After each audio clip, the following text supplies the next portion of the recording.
اللهم صل على سيدنا ومولانا محمد۔ لیے بہت غور سے سنیں آپ حضرات، اسی لیے اللہ تبارک و تعالیٰ کے نبی کے زبان مبارک سے یہ جملہ نکلا، العلم فریضۃ، علم فرض ہے۔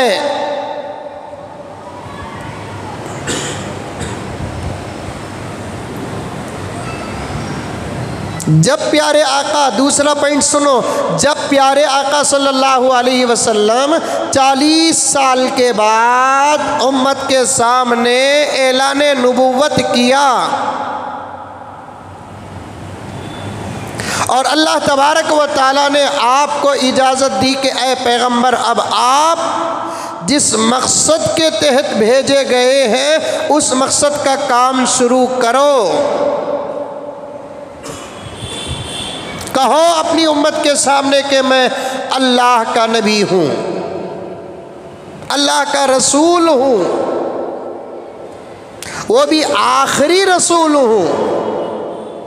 توجہ سے سنیں، بزرگان، نوجوان، بچے اور بعد میں چل کر اگر عورتیں سنتی ہیں تو وہ بھی سنیں، توجہ کے ساتھ سنیں۔ جب اللہ تبارک و تعالیٰ نے میرے نبی، آپ کے نبی، کائنات کے نبی حضرت محمد مصطفیٰ صلی اللہ علیہ وسلم کو حکم دیا کہ اے پیغمبر، اب آپ اپنے نبوت کے کام کا آغاز کرو، آپ ہمارے نبی ہیں بتاؤ، آپ ہمارے رسول ہیں بتاؤ، آپ ہمارے آخری پیغمبر ہیں بتاؤ۔ اللہ کے نبی صلی اللہ علیہ وسلم نے یہ پوچھا کہ جب میں اپنی امت کے سامنے جا کر الہ العالمین اپنی نبوت کا دعویٰ کروں گا، اپنی رسالت کا دعویٰ کروں گا، اپنی پیغمبری کا میں دعویٰ کروں گا تو امت دلیل پوچھے گی، تو میں دلیل کیا دوں؟ تو اللہ تبارک و تعالیٰ نے میرے نبی کی نبوت کے لیے قرآن کو دلیل بنایا، میرے نبی کی رسالت کے لیے قرآن کو دلیل بنایا، میرے نبی کی پیغمبری کے لیے، ختم رسول کے لیے اللہ تبارک و تعالیٰ نے قرآن کو دلیل بنایا۔ اور قرآن کی سب سے پہلی جو آیت نازل ہوئی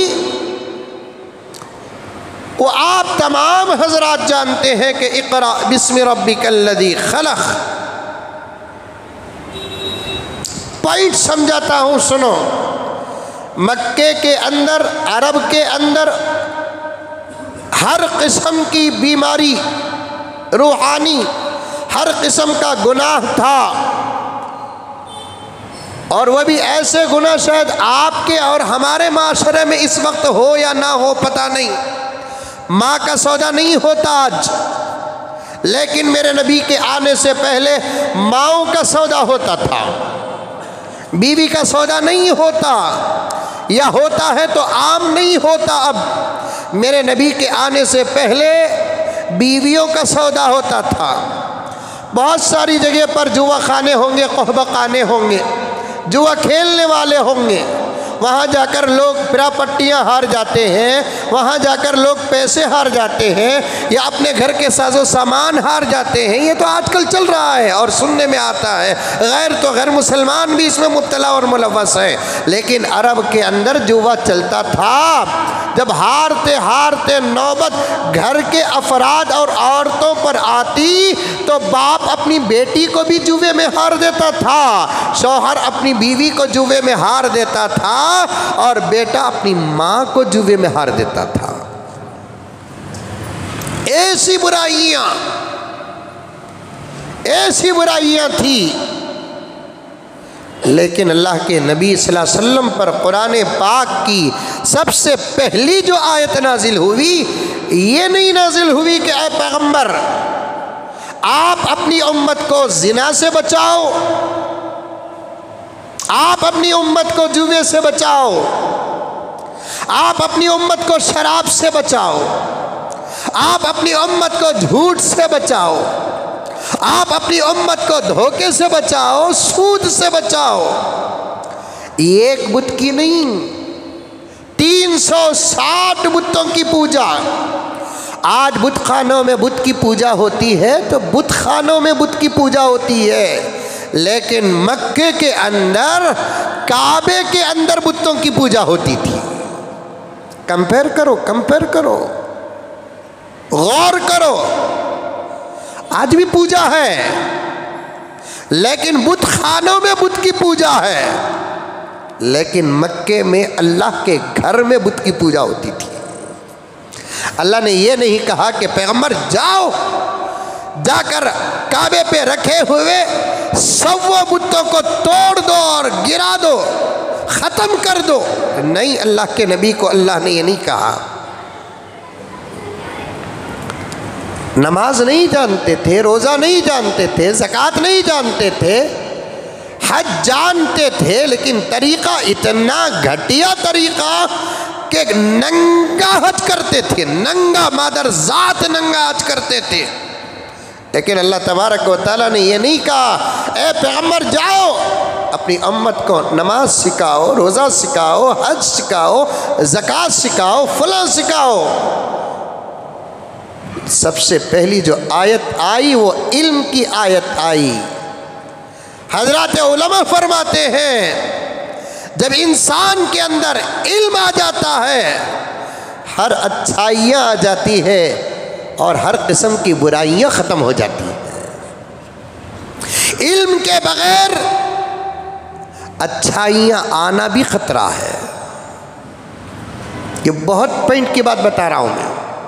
علم کے بغیر اچھائیاں آنا بھی بہت برا ہے، برائیوں کا خاتمہ بھی برا ہے۔ علم کے ساتھ اچھائیاں آنا بہت اچھی بات۔ اللہ کے نبی صلی اللہ علیہ وسلم پر سب سے پہلے قرآن پاک کی جو آیت نازل ہوئی وہ علم سے تعلق رکھنے والی آیت، کیونکہ آدمی کے پاس اپنے دین کا علم نہ ہو، یاد رکھنا بزرگان، بوڑھے حضرات، نوجوان، بچے، دنیاوی تعلیم یافتہ، عورتیں، ذمہ داران، کان کھول کر اس جملے کو اپنے ذہن میں بٹھا لے۔ جس آدمی کے پاس اپنے دھرم کا علم نہ ہو تو اس آدمی کا دھرم ہمیشہ خطرے میں رہتا ہے۔ اگر خاص کر کے میں بات بتا دوں، جس مسلمان کے پاس اپنے اسلام اور اپنے ایمان کا علم نہ ہو، اپنے دین کا علم نہ ہو، اس کا دین ہمیشہ خطرے میں رہتا ہے۔ اسی لیے میں نے شروع میں کہا 3-4 جمعہ سے میں اسی پر زور دیتا آ رہا ہوں کہ دوستو اپنے دین کو پہچانو، کیونکہ اس وقت لوگ تمہارے دشمن نہیں ہیں، دین کے دشمن ہیں۔ اللہ نہ کرے کوئی مسلمان یہ کہہ دے نعوذ باللہ من ذالک، ان دشمنوں کے سامنے جو طرح طرح کے غلط قوانین اور بل پاس کرنا چاہتے ہیں، ان کے سامنے صرف یہ کہہ دیتا ہے اگر کوئی آدمی کہ مجھے اپنا دین نہیں چاہیے، تمہارے دین پہ میں نعوذ باللہ میں داخل ہونا چاہتا ہوں، تو پھر ان کو ہر قسم کی سیکورٹی ملے گی۔ اگر وہ آپ کے دشمن ہوتے تو پھر سیکورٹی کس بات کی؟ وہ آپ کے دشمن نہیں ہے، وہ ہمارے دشمن نہیں ہے، وہ دراصل اللہ کے دشمن ہے، رسول اللہ کے دشمن ہے، قرآن کے دشمن ہے، دین اسلام کے دشمن ہے، شریعت محمدی اور شریعت مصطفیٰ کے دشمن ہے۔ اس لیے مسلمانوں دین کو سمجھو، دین کے احکامات کو سمجھو، دین اسلام کو سمجھو۔ اور ایک مثال ذہن میں آتی ہے، کہتا ہوں چلو، نماز پڑھتے نہیں پڑھتے آپ لوگ؟ الحمدللہ پڑھتے ہیں۔ آج ہی آپ غور کر کے دیکھیں، آج ہی آپ غور کر دیکھیں، جو آدمی نماز سیکھ جاتا ہے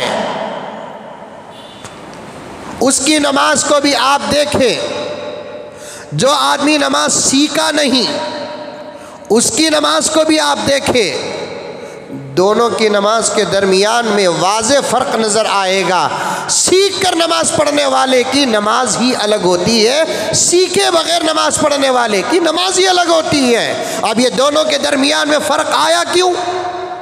اس لیے کہ اس کے پاس علم ہے، اس کے پاس علم ہے۔ اب جو آدمی نماز سیکھا نہیں اس سے جا کر آپ جو چاہے کہو نماز کے اندر، بھائی نماز میں یہاں نہیں دیکھنا، یہاں دیکھنا دین، اب وہ ضرور وہاں دیکھے گا۔ نماز میں یہاں نہیں ہاتھ باندھنا، یہاں ہاتھ باندھنا، نماز میں یہاں نہیں ہاتھ باندھنا، یہاں ہاتھ باندھنا، رائٹ۔ بھائی تکبیر ایسے نہیں اٹھانا، دو ہاتھ اٹھانے کی کیا ضرورت ہے، ایک ہی ہاتھ اٹھانا، رائٹ۔ کیوں ہر بات کو مان رہا ہے وہ؟ اس لیے کہ نماز کا علم نہیں ہے اس کے پاس۔